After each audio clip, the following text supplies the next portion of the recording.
Labdien un labvakar vienlaicīgi šai skaistajā 4. marta notikumā, kas mums risināsies Jēkabpils Tautas nama baltajā zālē, šī skaistajā brīnišķīgās telpās.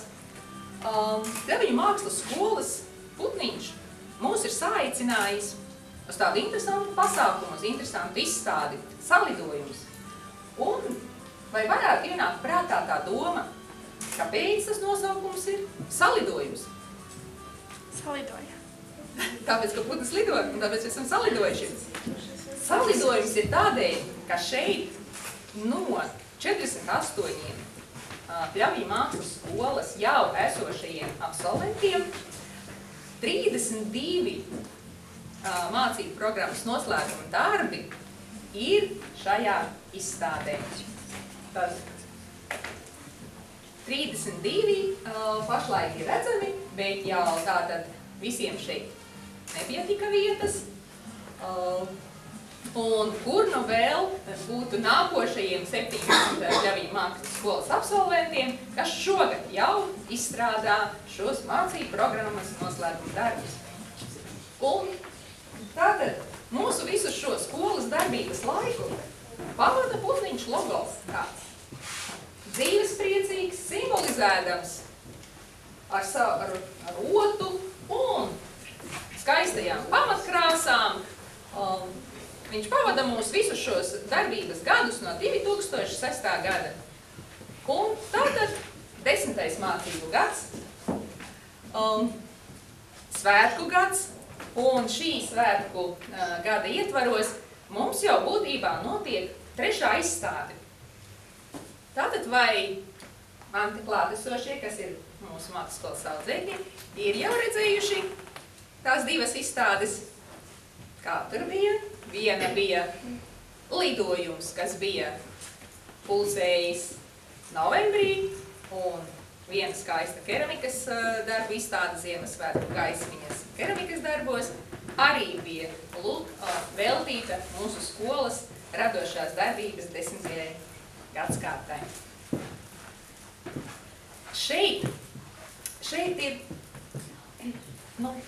liels stāsts, redzams aiz katra audzēkņa, aiz katra absolventa darba. Tas ir viņu ieceru, sapņu realizējums. Tās lietas, tās domas, kas viņus uzrunā, tad, kad viņi vēlas izstrādāt šo mācību programmas nobeiguma darbu. Mums skolā ir tradīcija tāda, ka mēs ļaujam viņiem izvēlēties tēmu. Tēmas mēs nenosakām un vienīgi konsultējam ar materiālu izvēli, ar formātu, ar izmēru. Un tad, lūk, viņš ķeras viņu realizēt. Un tie sapņi pārvēršas skaistā, radošā darbā. Stāsts varbūt, kur var redzēt, viņš ir ļoti patiess. Un varbūt arī ar smagu dzīves tādu jau pieredzi. Guna veltīja šo darbu, savu mācību programmas noslēgumu darbu, lūk, savam neredzīgajam radiniekam, lai viņš pieejot klāt ar savām mazajām rociņām, varētu kādreiz viņu arī sataustīt un izlasīt vēlāk, ka paaugsies arī braila rakstā.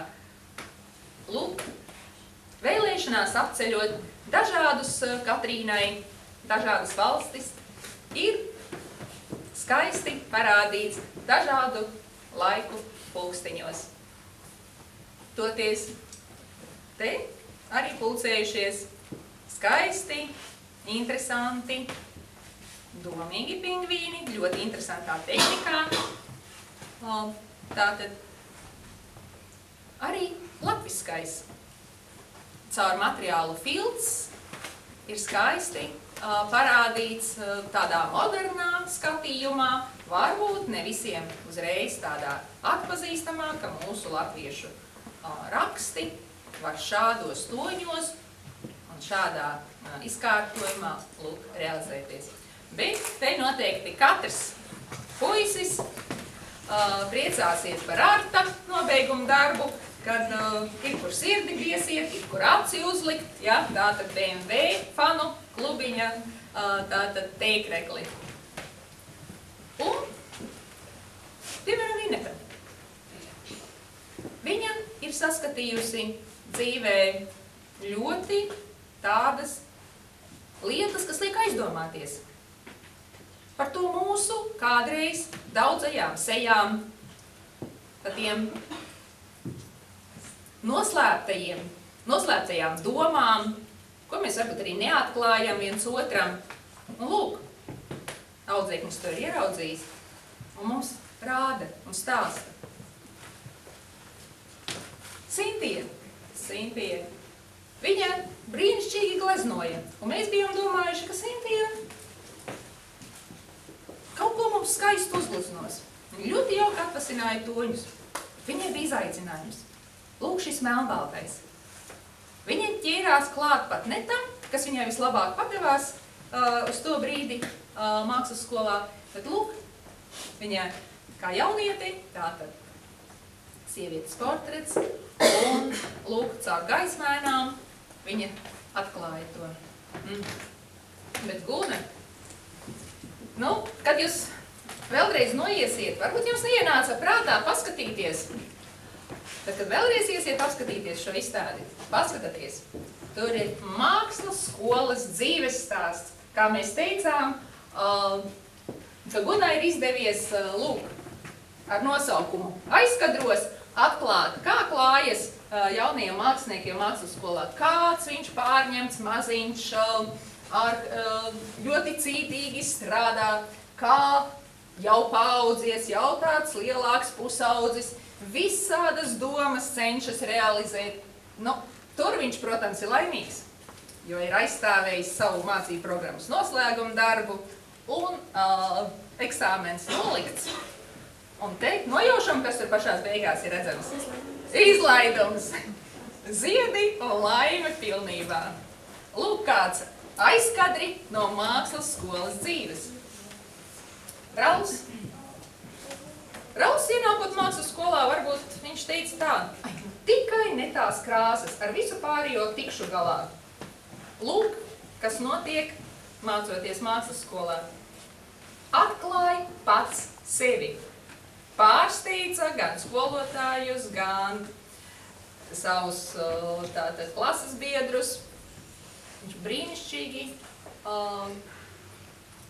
sameklēja toņus un risināja tēmu par seniem laikiem, par cilvēka vērtībām, caur dažādiem šiem priekšmetiem.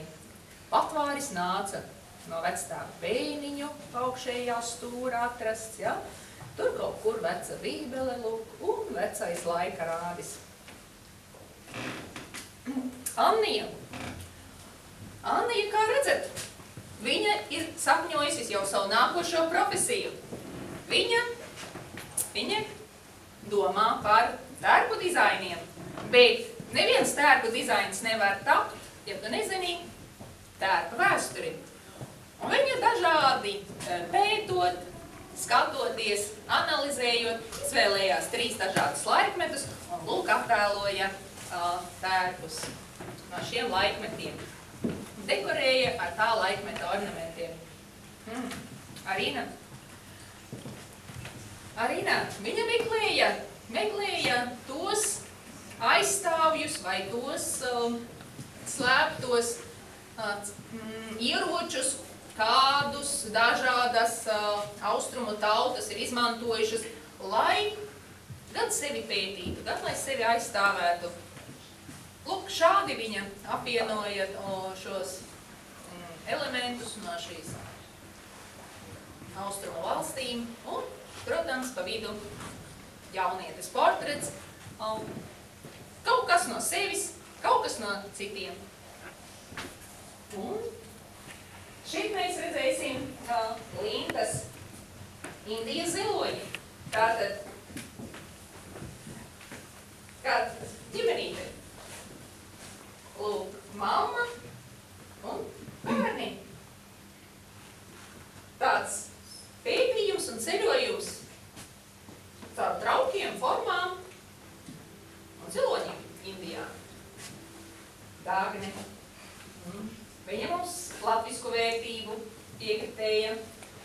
skaisti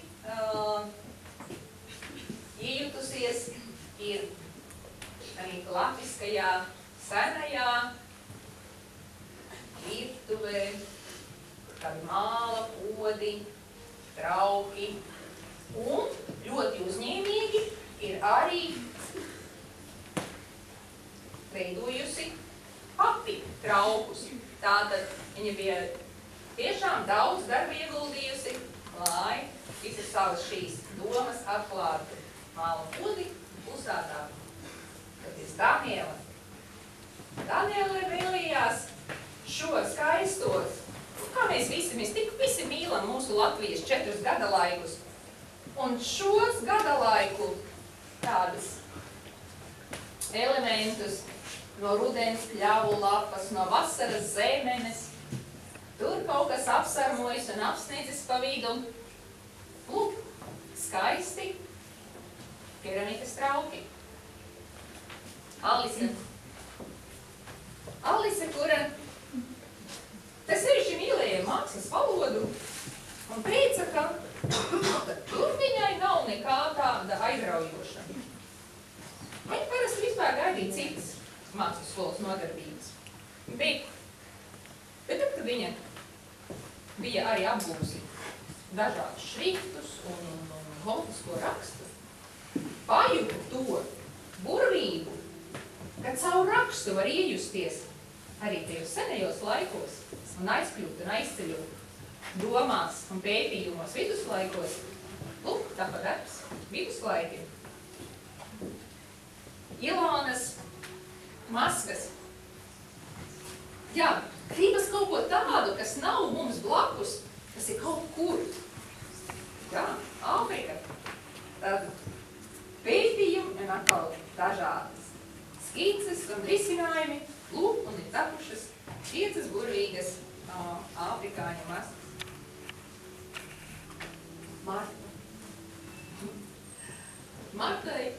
Martai ir mīļš mūzikas instruments, ģitāra. Viņa arī paralēli mākslas skolas nodarbībām, gan pašmācības ceļā, gan nedaudz apmeklējot nodarbības. Viņa tā izrāva šī ģitāra, ka viņa pārtapa nobeiguma darba tēmā un dažādi citādi vēl mūzikas instrumenti palīdzēja izvīties cauri dažādām trauku formām un simbolizēt mūziku. Viņai lūk darbs mūzikas ilūzijas.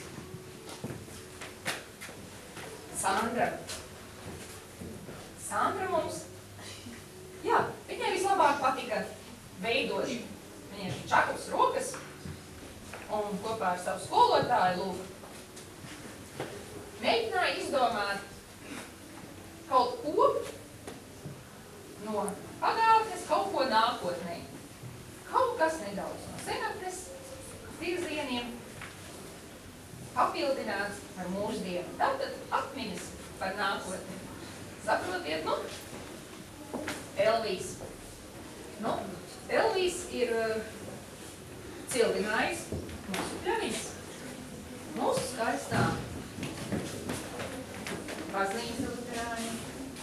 Un laikam viens no nedaudzajiem arī objektiem, ko pilnīgi visi redz, cielumu māju mēs saucam, kad brauc visi cauri pļaviņām.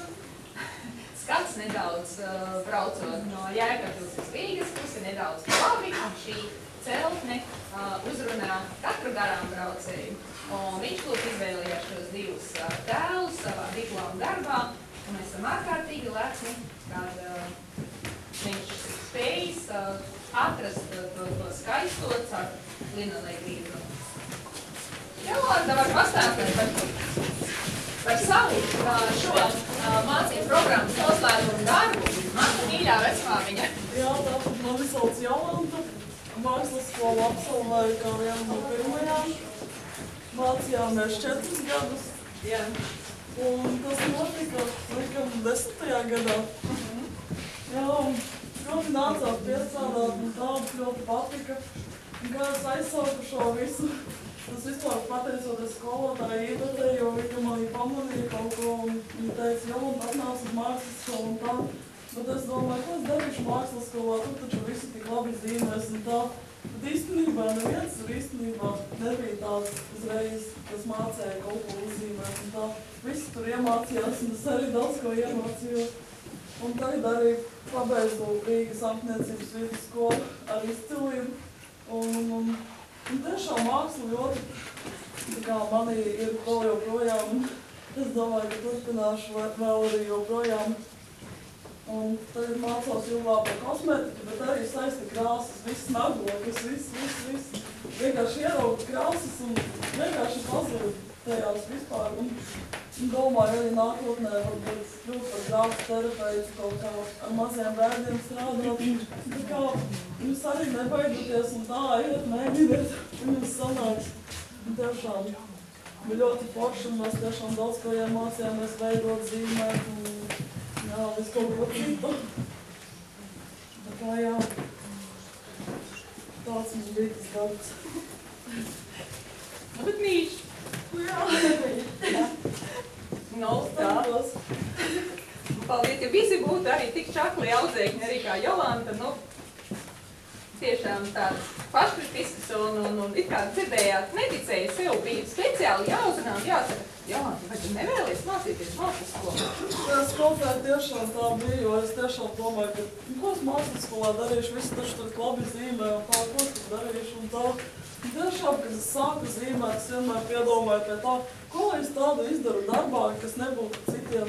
Un man kaut kā aizgāja, es vienmēr pie tā darba tā piegāju pie visiem, pie parastās skices kaut vai.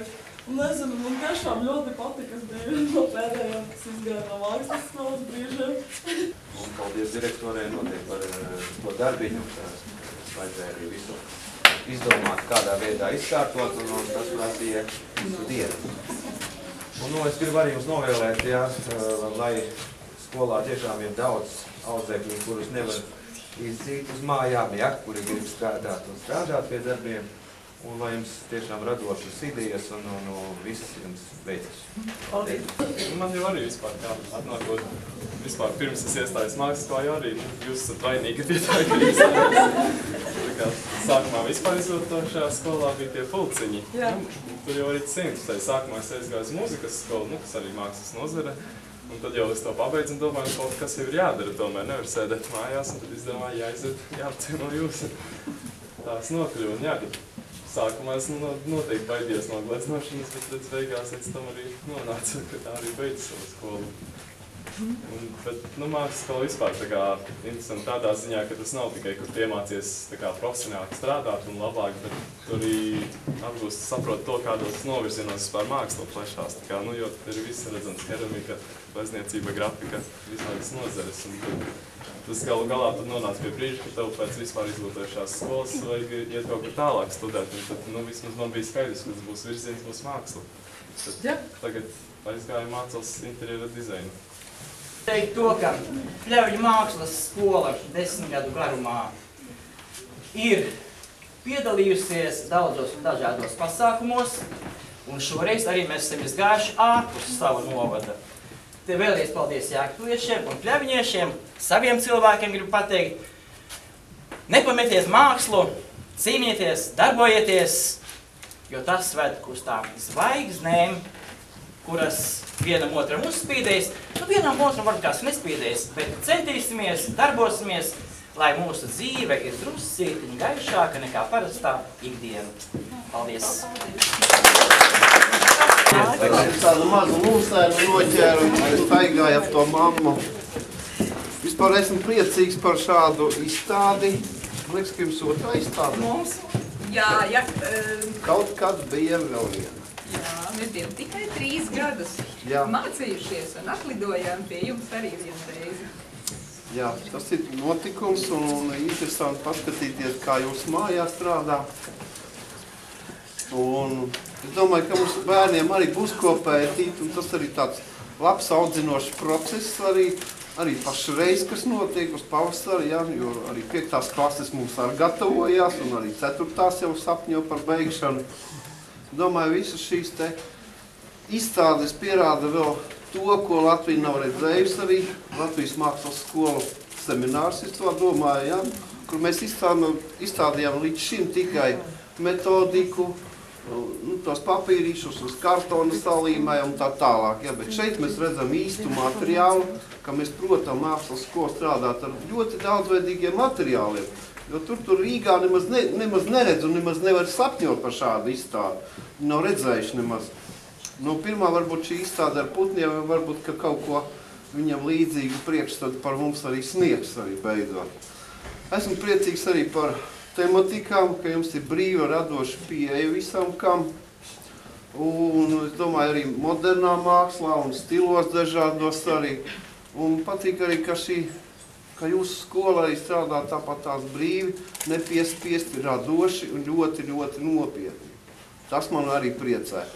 Tāpēc no mūsu skolas un tāpēc, ka jums jau bija jubileja un mēs netikām pāri Daugavai, es nezinu, vai tilts nebija, vai kas tur bija. Bija pasaules augšā. Jā. Un pasteigt šo mazo lūsi, mūsu skotais darbs tas ir, lai viņš mums atgādina, ka mēs esam arī otrā krastā. Un mēs netiecamies uz jūsu krastu, domāju, ka... Nē, bet ja mēs savienotos, varbūt, ka būtu vairāk uzspēku. Jā.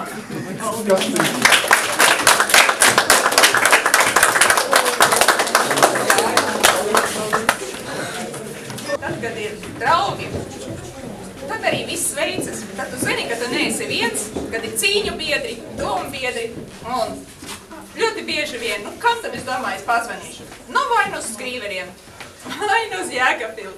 Kā tad iet? Ko mēs varam izdomāt šī jautājumā? Vai nav kāds padoms? Paldies visiem!